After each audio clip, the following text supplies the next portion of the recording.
Маса бірінші болып қандай адамды шағатыны анықталды. Әрбіріміз танитын адамдардың ішінде Маса бірінші болып соны шағатын танысымыз бары анық. Бірге отырған жерде Масаның барын да бірінші болып сол адам сезеді.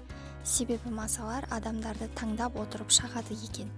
Медицина саласының оқымыстылары Маса таңдап шағатын адамдардың тізімін жасап берді. Маса біріншіден адам тыныс алған ауаға қарап, оларды іздеп табады екен.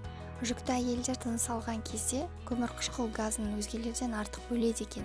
Сондықтан Маса адамдар арасындағы аяғы ауыр әйелдерді бірінші болып шағады. Таза ауада терлеп жүргеннен кейін Маса атаулы сізді шағуға құмар болады. Себебі Маса сіздің денеңізден бөлінетін сүт қышқылына құмар. Мамандар адам денесінен қыздыра түсетін ішімдіктерден кейін Маса атаулының құрбанына айналарыңызды ескертеді. Ғылыми зерттеулердің нәтижесіне қарасақ, Масалардың 83% қаны бірінші топтағы адамдарды шағады екен.